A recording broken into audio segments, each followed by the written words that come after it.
Welcome to the Growth Lab, where business ambition meets motherhood. I'm Luba, a mom of three, a self-made millionaire, speech-language pathologist, and founder of 2 clinics and sensory play gyms and a mobile therapy bus unit. Join me each week as we dive into what it takes to grow successful business, balance family, and create real impact. I'll share my hard-won insights and bring on inspiring entrepreneurs with stories you won't want to miss. Let's turn dreams into action, build with purpose, and thrive on our own terms. Welcome to the Growth Lab. Let's build, scale, and thrive together. Let's get this party started. Welcome to the Growth Lab. Here we are. This is awesome. Today's a momentous day for me. I am Luba Patlakh-Kaplun, founder of Kidology Inc., which is a pediatric early intervention and private care. By trade, I'm a speech-language pathologist and former broadcast journalist, wannabe. Obviously, I'm making it happen, I guess. But thank you so much for tuning in. I'm so excited to get on and show you what my world is about. And over time, I fell into the role of momtrepreneur, and that's kind of where this is all coming from. And why the Growth Lab? Because I want to help other people grow and scale and learn how they grew and scaled their businesses, and also talk about real life stuff. And today, guys, is the first episode for me. And I kind of want to, I want to tell everybody why I'm here, why you should tune in, and what's ahead. But I couldn't do that without my friend Sean, who's here to do thank you. A little interview, question and answer sesh with me. I'm here, ready to rock and roll. And Luba, thanks for inviting me on. I wouldn't want to do this with anybody else, to be honest. This is taking me back to my college roots when I had my own show. So I feel really like you inspired this a little bit too, because I talked about it with you a lot. Yeah. So intro, Sean is one of the owners of Momentum Digital, and they are the company behind my digital marketing. And they work on all of the socials for Kidology, helping me build up my momentum, my following, and now kind of went with this idea of the podcast with me. So thanks for being here. Well, I couldn't have done it without you. I think you just had such a fire in your eyes and such a passion for this, and just a great personality. And I'm not just saying that just because it's, you. I really genuinely mean that. And I think your purpose, and I think what we really want to share with your whole audience is why you're doing this and where you're going. And one of the things I really wanted to ask you, and I don't think I've actually gotten to ask you this, but I want to hear a little bit about before Kidology, before everything. Like, how did you actually get into the niche that you're in? Because I don't think you've told people like what exactly you do. Yes. As a child, I always wanted to be in front of people, an audience. I went to acting school. I was just telling you guys, I was on QVC. I sold toys on the toy box. And I thought that I was going to be like a broadcast anchor. That's really what I imagined I was going to do with my life.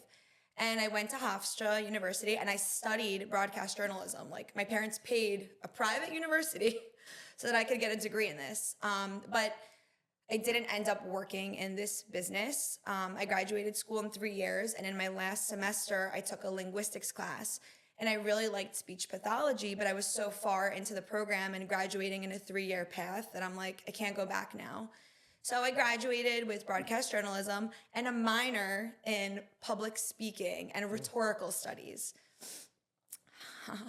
Because I love that. And I did go on to work in broadcast, but as a production assistant for Good Morning America weekend show. I also worked as a publishing assistant for Oxford University Press.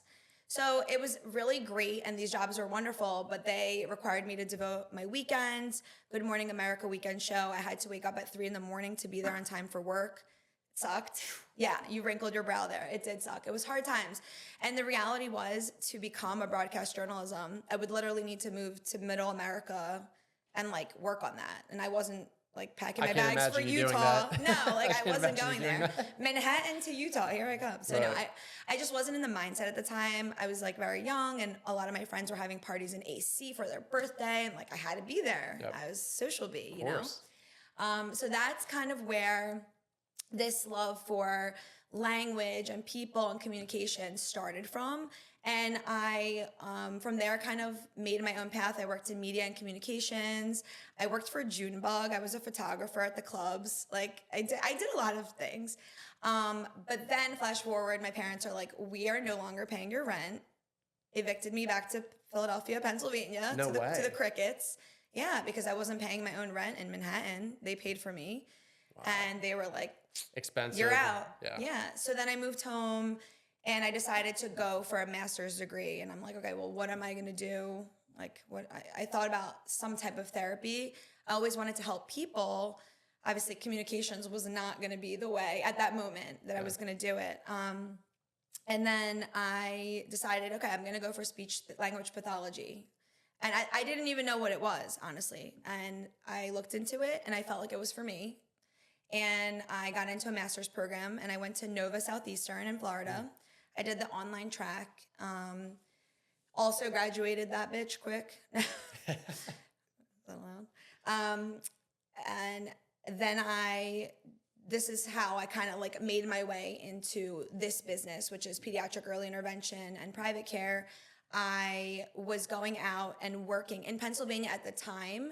You couldn't be a speech language pathology assistant. So now that's like a job you can have. Okay. At the time, you could either be a licensed speech language pathologist or like an educator. There was no assistant role. Yeah.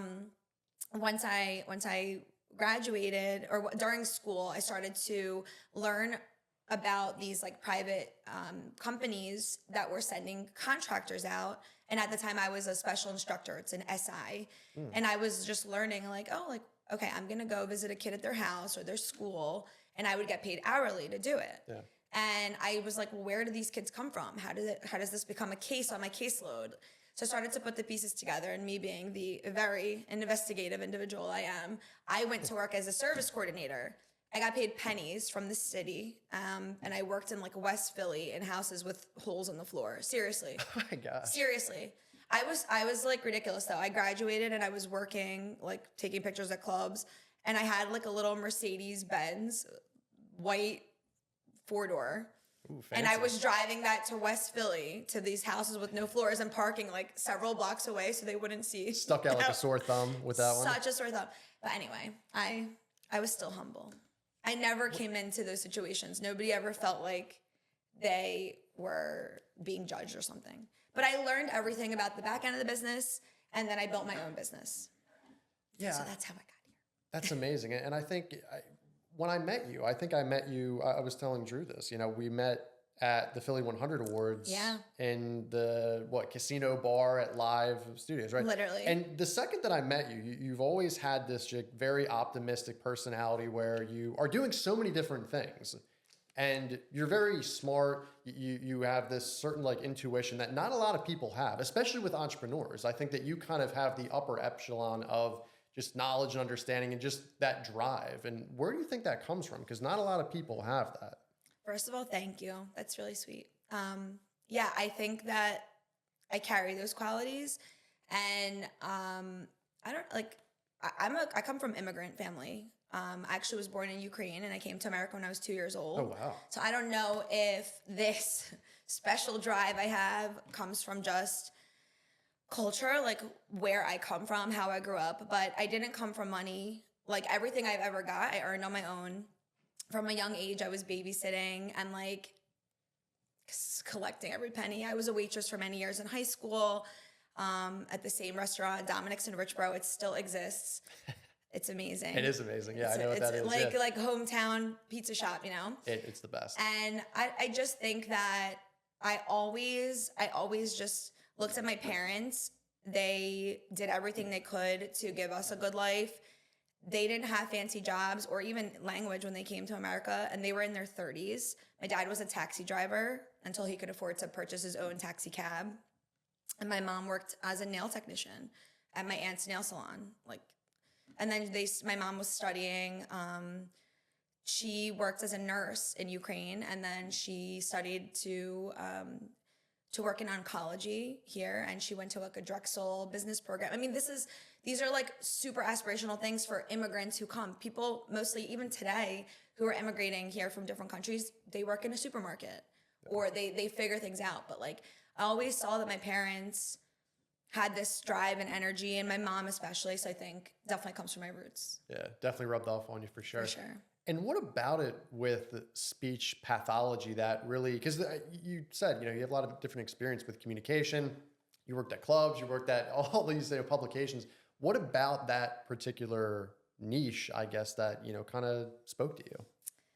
I felt like it allowed me to connect the healthcare business and helping people without having to work with blood and needles and all that. I think that really scared me at the time. Because my mom and my grandfather, my mom's dad, he was a very famous dentist in Kyiv, Ukraine, where I was born. That's the capital of Ukraine. And he was very well known and very skilled at his craft. And he was medical, and my mom was a nurse. And at the time, a young woman to be able to get an education as a nurse, it wasn't really heard of. You had to know people, you had to pay people. Yeah.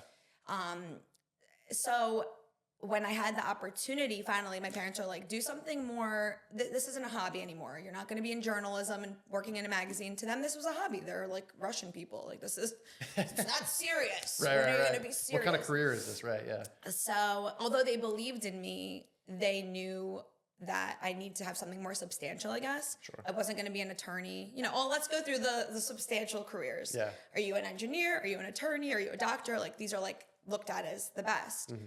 Were looked at as the best. And I think for me, picking speech language pathology allowed me to really connect that gift of gab, which I have, because I love people and communicating, and obviously talk my head off. But also it's very medical, and I'm not just a speech therapist, I'm a speech language pathologist. So I look into the issue. I can work in so many different areas, whether I want to be in a hospital or work with children in a clinic or be in a school. There's many avenues that are available in this career, and I think that's why it spoke to me the most. Yeah, that's amazing. No pun intended. Yeah, for sure. No pun intended. And I want to speed up the story. So talk about, okay, you're interested in speech pathology and you kind of get your roots and you're getting experience, and you decide to open up Kidology, which is now one of the leading speech pathology companies in the Philadelphia area and more. It's unbelievable. So while I worked as a contractor, at the time too, my mom was super busy in her clinical research jobs, and she was kind of like, how can we work together? I have this healthcare experience, and you're really interested in diving into being this therapist / pathologist. What are we doing here? How do we work together? And I wasn't thrilled at the time, because I was just I didn't want to work with my mom. I was she's going to boss me around. She doesn't know anything about this. And I was let me figure it out, and then I will, we'll figure out how to work together.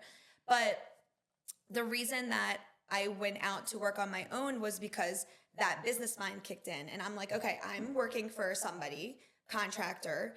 He's making this much and he's paying me this much. Obviously, if I own my own business, I won't have to share that profit. I can be the one giving out cases and making the full amount or whatever. So that's kind of what led me to want to open my own business, because I was I saw the bigger picture and I was ready to take it on. Yeah, that's amazing. And talk about, I want to switch topics real quick to you being a mother. And I think that ties in, just being a mom, woman entrepreneur. And there's definitely something there, because I think you're balancing so much. And I think the thing that we want to obviously discuss in the podcast, you'll have a lot of awesome women on this show. And men. Successful business owners. Yeah. Talk about that, especially because I think, women empowerment is definitely, it's at the highest level it's ever been in terms of awareness, I feel like. And I think you embody that, not just for Kidology, but also all the interesting things you're doing as well. So I want to hear a little bit more about how, not just you can balance it, but also just how you take what you're doing professionally and ultimately, help your, I guess, entire family to blossom. This is a really interesting question. So it all starts from actually when I was finishing my grad program, and I had my first child. I have 3 kids. I have my first child, who's almost 9 years old, which is insane. Yeah. My son, Dylan, and we lived with my parents at the time because we were renovating a house, our first house. And I would cry at night because my classes were at 9 o'clock and I couldn't bathe my kid. My mom would be just go study, go do your class. you could bathe them tomorrow. Oh. And I would have to like sacrifice these little things. Obviously I had plenty of time and we enjoyed, but starting from that moment, I was like, okay, this isn't just for me, this is for my family. Like, because I wanted to set a career, make a business that can go on for many moons ahead. And I got my first office around that time. Like maybe my son was already like a couple of years old. I was pregnant with my daughter, and that's what my girlfriend who owned a home care was like, you literally are running a business from your house and Starbucks. Like, you need to get an office. And I was scared. I'm like, I can't get an office. But I started to put all the motions in place. And now I have 3 kids. And I think that not only does this business thrive from my love of kids and families, obviously the reason I do this is because I want to help people and their children. Life generally is very hard, and even harder when you have a disability or some kind of difficulty. So being that foundational place to help children grow is so special because families count on you. You're their shoulder. Sometimes you hold their hand. There's so many things I could say to that topic. But being a mom and balancing, I mean, I try to, right now I'm learning, and I think that makes it really special for me also. I'm constantly learning how to be better at things. Like, I'm not the best scheduler. I'm doing better. I'm learning. 2025 is the year that I'm like, I'm getting structured and organized. I'm starting to try to wake up earlier. You know, my smallest child, so I have a 9-year-old, a 7-year-old, almost 9-year-old, a 7-year-old, and a 3-year-old. Oh boy. And my 3-year-old he's the 3rd child. He's super hype, a lot of energy, different than the other 2. Also very energetic, but this guy is like out of this world. His name is Donald. Maybe that's why. Yeah, he's definitely Donald Trump lookalike mini version. Super energetic, but I'm trying to show my kids that I work hard and I can also be a good friend, a good mom, a good sister, and kind of like a wholesome individual while also running a business and being successful. And I want them to understand that nothing comes easily. Like I said, I didn't come from this. And I just kind of fell into it, but I love it. And I think that makes me successful is learning something new every day. And then being able to give that to my kids. And it's interesting too, because my mom, I mentioned this to you, but she's an occupational therapist. Shout out Laura, best mom in the world. And I think I see, not in a weird way, but how you both operate in regards to, because she's an entrepreneur, you're an entrepreneur, and at the end of the day, you guys are trying to strive something. And what I really love about speech pathology that I've actually learned, because I've been to Kidology, I think it was one of the first shoots we did, right? And it's just the purpose, because these kids who have, autism and other, mental disabilities, it's one of these things where there's so many, I guess, possibilities for these kids, but to actually have a structured system in 2025 that 20 years ago just didn't exist. So to actually have a purpose and connect human beings, I think is such a beautiful thing. And now that you're growing, I mean, it sounds like you're going to add another location pretty soon here. What, I guess, challenges and things as you scale, like what ultimately, to kind of put the business hat on, do you think you need to do to continue to grow and sustain Kidology? I can't wait to dive into this topic in this podcast. So please stay tuned if you want to learn more about scaling businesses. When I first started Kidology, like I said, I was operating from my home and Starbucks, and it was great. I'm like, I'm going to interview people and I'm going to hire them. And I think it also stems from my personality. I'm a very I'm going to go and then I'm going to take my feedback and learn from it each time. I'm not like, I need to have all my ducks in order first, because I feel like there's never a right time. You just have to go for it. So I went for it, and so my business will be 10 years old this May. Wow. So congrats. Really exciting. 10-year anniversary. Yeah, right? 10-year anniversary. It'll be a party, I'm sure. But when I first started, I had no plan. I didn't know where this was I was just going for it, And I think because I didn't have a business background, but I just have this go-getter mindset, and I wasn't afraid to try stuff, allowed me to go further than maybe Bob Smith or whoever, another person. Because only now, maybe 3.5 years ago, I went into learning more about the business side. I got to a point and I was like, okay, I can't do everything myself anymore. And even the few people that I've trained, And looking back, when I first started, I would be like, oh, I'm going to do everything myself, because I didn't even understand what it meant to like orient and train people and figure it out and delegate. Like, these were all not terms I had even in my head. And then flash forward to when I got to a point where I could no longer carry all that weight. I knew that I had to make a change, but I didn't have the skills. I didn't go to business school. I'm not a business professional.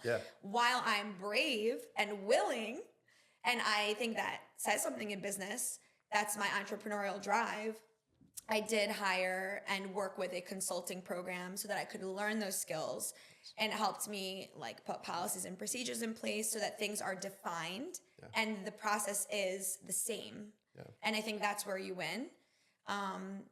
And now I know so much more. And I think that's between myself and my team and our constant energy and learning new things, we are able to continue to grow and scale because the process is there, the ideas are there, and the plan is there. And that's what changed. And I think it's every entrepreneur goes through this where, like, at least for me, like speaking selfishly, when, you know, I really grew my little sector with momentum, it's tough because you have so much control and it's successful, it's growing, and that's like your baby in a sense. Like, that's how I think a lot of people think about it. And it is a good way to kind of, you know, systemize it. And giving up control is so hard because you don't know if that person is going to do a good job. You don't know. Because again, it's like, oh, well, I can just do it myself, but you can't, because you run into a time where it's like, hey, at least for me, I got to answer this call. I got to do this. I got to do that. And I can't do the same level of work that I can, but you got to have SOPs in place. That's great on your end, because I think it's very smart that you hired a consultant, because I think some people would have just went on YouTube and Google, and although, listen, that does help. It does help. I wanted to learn. I wanted to understand the proper way. And I wasn't going to go back for like an MBA. Forget that. Spend $120K. Forget that. Yeah, no. And I don't think for me it was as simple as looking it up, which you could. Sure. But I needed very specific practice, like advice, I guess. And I took that. If you want to make a pizza shop, learn someone who's making the dough, making the gravy, making the sauce, the cheese, and has but done you it can before. only observe so much. You have to practice it. Like, when I got started in this, it's because I worked somewhere. I learned those roles. But then what? They're not going to come with me and continue to... They're not going to run your business for you. Yeah, exactly. I love that. And I guess one of the other things too is talking about community. You know, I think one of the awesome things about Kidology is you're at the Sixers game. You're at, you know, you're on, what was the radio station you're at, 98.1 or whatever it was, right? You just have such a great community. And I guess what overall do you think your brand does Kidology represent? If you kind of had to sum it up in a couple, you know, sentences. I think that's a tricky one. Well, Kidology represents diversity because we work with many cultures and languages. You said sentences, not words, but it doesn't matter. I would say that we're here to help the multicultural community achieve developmental success. That's what we do. That's awesome. And then if people are looking to get in touch with you or get in touch with Kidology, I know there's going to be a lot of other awesome, great guests on. I think this was a great starter episode to really kickstart things. And again, I know I've said this a bunch, but I'll just say it again. I think your passion, just your optimism as well, because life's crazy. Like, it's 2025. So there's a 5% chance of a meteor hitting in like 30 years. So we might all be gone by then. Who knows? But, you know, I think some of the things it's that you and I... raining planes outside. Cats and dogs, the whole thing. Yeah, that too. Sheesh. And I think one of the things that is just always going to continue, especially for me, I'm Christian. I don't know if you have a faith, but I think that really drives me. And you just have an internal optimism in yourself that is just so beautiful. It's so just spot on with exactly what you do. And I think, I don't want to talk too much, but I just think overall you have a great, you know, personality. Things are going to happen, and I'm just really excited to grow this thing, and it's going to be fantastic. Thank you so much. If people want to get in touch with me, they definitely should follow the podcast. So we're at the Growth Lab Podcast on Instagram. I am in the process of making a landing page just for me, which will be LubaPatlakh.com. Let's go. That's interesting. That's new for me. But Kidology is KidologyInc.com, and same on all the socials. And if anyone's out there and curious and wants to know if their child needs some help or sees something that's a little off, just fill out our intake form online and we'll get back to you within 24 to 48 hours, or call directly and ask questions. 215-330-4116. Love that. Spotify, Apple Podcast, however you get your podcast. Guys, thank you so much. Subscribe, like, comment, and we will see you in the next one. Thank you so much, much, Sean, for awesome. interviewing me. My pleasure.